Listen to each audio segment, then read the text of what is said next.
In the grand theater of evolution, we are conditioned to believe that the fast inherit the earth. We are told that speed is life, that the cheetah's sprint or the falcon's dive represents the pinnacle of biological success. But there is a creature that has spent over 500 million years proving the entire world wrong. It does not run. It does not fly. It does not hide in the traditional sense. It simply exists in a state of permanent, calculated defiance. This is a snail, nature's most underestimated tactical masterpiece. While the mighty dinosaurs crumbled into fossils and human empires rose and fell in the blink of an evolutionary eye, the snail remained. It is an atomic survivor, a biological fortress that has bypassed every mass extinction event in planetary history by mastering a resource no other animal can control, the absolute mastery of friction and defense. The secret to its immortality lies in a substance we often dismiss as slime, but in reality, it is a liquid armor that defies the laws of physics. This mucus is a complex non-Newtonian fluid, a biopolymer that functions as both a high-traction adhesive and a frictionless lubricant. It is a material scientist's dream. This liquid is the only substance on Earth that allows a soft-bodied creature to crawl across the edge of a razor blade or the point of a needle without receiving a single microscopic scratch. The snail creates a pressurized liquid cushion between itself and the world, effectively floating on a microscopic sea of its own making. This allows it to navigate terrain that would shred the paws of a tiger or the skin of a human. It turns the most hostile, jagged environments into a smooth, effortless highway. But the armor is not just liquid, it is structural. The shell is not just a house. It is a pressurized survival chamber built from harvested calcium carbonate. It is a masterpiece of logarithmic engineering. As the snail grows, it expands its shell in a perfect golden spiral, a shape that provides maximum structural integrity with minimum weight. This shell can withstand crushing pressures and the searing heat of the sun, acting as a thermal regulator that keeps the snail's internal organs cool even when the outside world is burning. It is a portable bunker, a self-contained ecosystem that the snail carries into battle every single day. If damaged, the snail's mantle acts like a 3D printer, secreting new layers of calcium and protein to patch the breach in hours. However, the most terrifying aspect of the snail isn't its defense. It's a weapon hidden behind its slow-motion mask. Most people view the snail as a harmless, passive browser, but biologically, it is a relentless machine of consumption. Beneath those sensory tentacles lies a mouth designed by a nightmare. It doesn't have a jaw, it is a chainsaw. This creature is equipped with a sensory array that can detect the molecular signature of its target from vast distances, tracking it with persistence that is haunting. The slow movement is not a weakness. It is a mask for a terrifying reality that begins the moment the snail finds its mark. As we peel back the layers of this silent tank, we realize that the creature we thought was a victim is actually an unstoppable force. The snail's journey is just beginning. To understand how this fortress actually feeds, we must look at the mechanical horror hidden within its mouth, a device that can grind through solid stone and flesh alike. The shield is impressive, but it is a sword that truly defines a predator. If the shell is the ultimate shield, then the Radula is the ultimate sword. Most apex predators rely on a handful of sharp teeth to tear flesh, but the snail operates on a level of mechanical overkill that is almost incomprehensible. Inside its mouth is a flexible, ribbon-like structure lined with upwards of 25,000 microscopic teeth. These are not made of simple bone. They are reinforced with chitin and, in certain specialized species, hardened with iron-based minerals like goethite. This makes the snail's teeth one of the strongest biological materials known to man, stronger than spider silk and capable of withstand pressures that would crush human enamel. The Radula does not function like a mouth. It functions like a biological industrial sander. As the snail moves over a surface, this toothed ribbon rotates and scrapes with rhythmic, mechanical precision. It doesn't bite out chunks. It grinds its environment down atom by atom. A snail can rust through the solid limestone of a cliffside to harvest minerals, or drill a perfectly circular hole through the thick, armored shells of other mollusks. It is a slow-motion demolition crew, capable of deconstructing entire plants or even carcasses until nothing is left but a fine, processed paste. Image, macro 3D render of the Radula teeth working like a conveyor belt. This relentless consumption is guided by a sensory array that puts human technology to shame. Those iconic tentacles on a snail's head are not just feelers, they are chemosensory towers.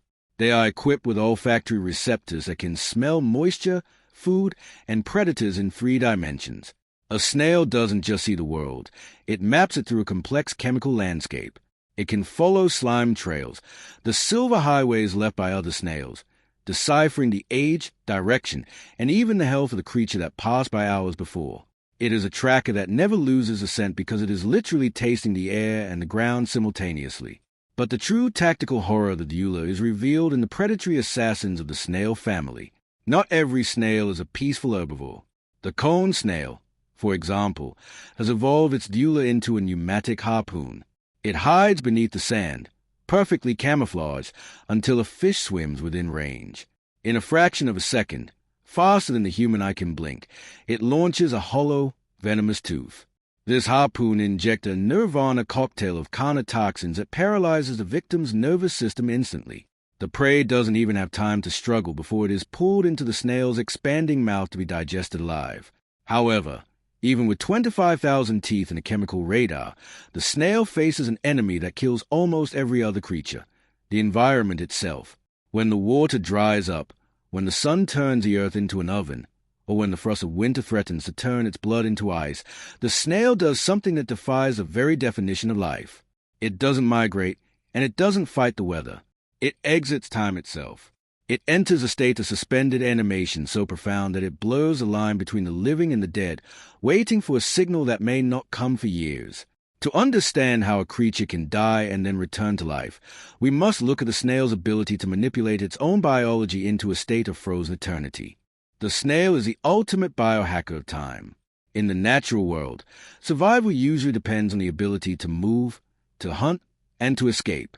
But when the environment becomes lethal, when the scorching heat of a drought turns the soil into dust, or the bitter cold of winter threatens to crystallize its cells, the snail chooses a third, more radical option. It doesn't migrate to a better climate, and it doesn't struggle against the elements. It simply exits the passage of time. It enters a state of suspended animation known as estivation, a process so profound that it blurs the line between the living and the dead. This transformation begins with a masterclass in chemical engineering. The snail retracts its soft body into the deepest, most secure chamber of its spiral shell.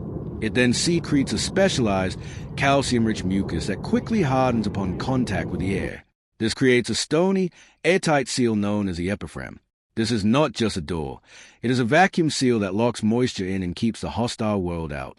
Once the vault is closed, the snail's biology undergoes a terrifying shutdown. Its metabolism, the engine of life, drops to near zero. Its heart, which normally beats with steady rhythm, slows to a faint, ghostly pulse that may only occur once every few minutes.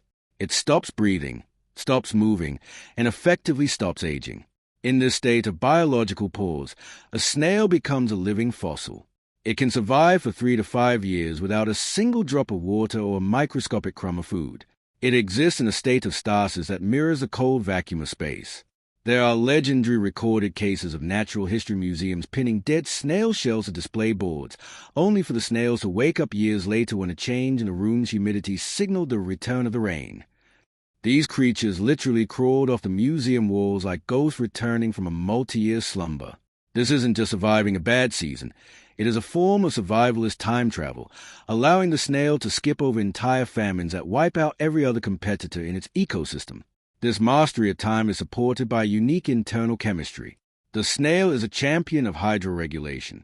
While a human would die after losing just 15% of their body's water, a snail can lose up to 50% of its total water content and remain perfectly viable. It uses its internal mucus as a strategic moisture reservoir, pulling water back into its vital organs with the precision of a high-tech pump system. It is a biological sponge, capable of expanding and contracting its very existence based on the availability of life-giving rain. It doesn't compete for resources. It simply outwits a calendar. But this ability to hide inside a stone fortress for years raises a critical question. How does a creature so slow, so solitary, and so encased in stone manage to populate every single corner of the globe? From the deepest, darkest trenches of the ocean to the peaks of the highest mountains, the snail is a global conqueror. To understand its silent invasion of our planet, we have to look at its most complex software, a reproductive strategy that is as efficient as it is bizarre. The snail is not just a solitary tank. It is a self-contained colony, capable of doubling its population with a level of genetic coldness that ensures its legacy will never die. The global conquest of the snail is driven by a radical biological strategy that breaks almost every rule of the animal kingdom: simultaneous hermaphroditism. In the vast, dark, and often empty world of the forest floor or the deep ocean, finding a mate is a monumental challenge for a creature that moves at a literal snail pace. Evolution's solution was to make the snail a self-contained reproductive powerhouse. Most snails possess both male and female reproductive organs simultaneously. This is a tactical masterstroke of efficiency. For a snail, any other member of its species is a guaranteed potential partner. There is no waiting for a male or searching for a female. There is only the survival of the genetic line. Shutterstock, when two snails finally meet in the shadows, they don't just mate.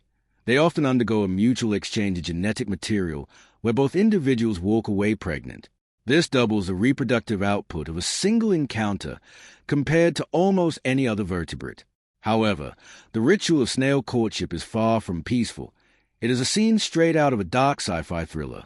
Many species of land snails utilize love darts, sharp, calcareous harpoons that they fire into each other's bodies during the mating process. These darts are not for delivering sperm. They are coated in a specialized pheromonal mucus that reprogram the partner's internal chemistry, increasing the survival rate of the sperm. It is a chemical coup d'etat, a physical struggle to ensure that their specific genetic code dominates the next generation. Once the struggle is over, the snail transitions into its role as a prolific parent. It seeks out the safety of the damp soil to deposit its eggs, tiny, translucent ords that are engineered with the same resilience as the adults. Depending on the species, a single snail can lay hundreds of eggs multiple times a year. These eggs are often coated in a bitter, toxic film to deter predators, acting as a chemical minefield for anything small enough to eat them. But the real secret to their expansion is what happens when those eggs hatch. The offspring are born as miniature tanks. Unlike many insects that go through vulnerable larval stages, snails are born with their shells already formed and their chainsaw tongues ready for action. They are autonomous survival units from the very second they emerge.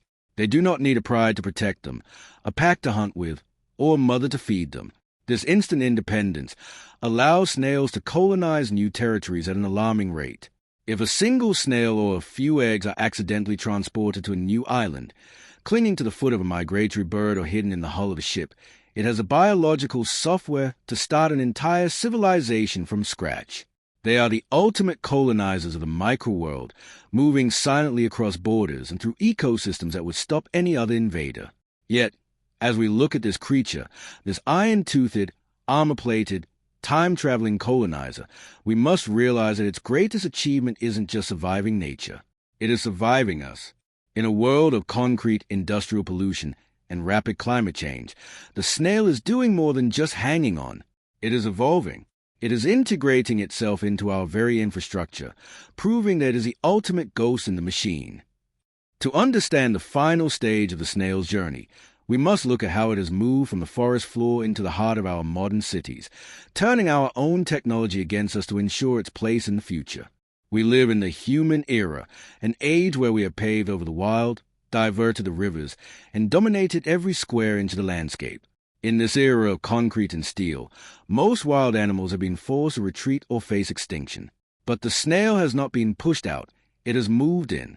It has become a suburban ninja, utilizing our own structures as its personal survival grid. While we see concrete as a cold, lifeless barrier, the snail sees a gold mine. Concrete is rich in calcium, the primary building block of its armor.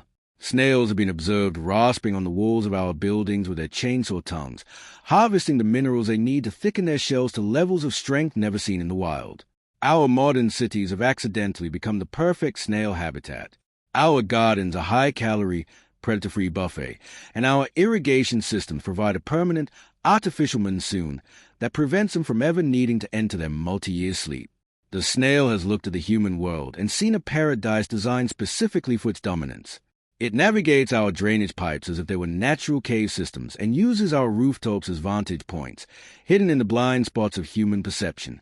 It is the ultimate ghost in the machine, a prehistoric relic that has successfully integrated itself into the high-tech world of the 21st century. But the story of the snail is now moving beyond our gardens and into the realm of cutting-edge human science. We are no longer just looking at the snail as a pest. We are looking at it as a biological blueprint for the future of our own species. Researchers are currently studying the molecular structure of snail mucus to develop new types of bioadhesives, glues that can heal a human heart or seal an organ during surgery without the need for traditional stitches. We are analyzing the mechanics of the Radula to design better industrial cutting tools, and we are even looking at the snail's ability to enter suspended animation to unlock the secrets of long-duration space travel. To reach the stars, humans may one day have to learn how to sleep exactly like a snail.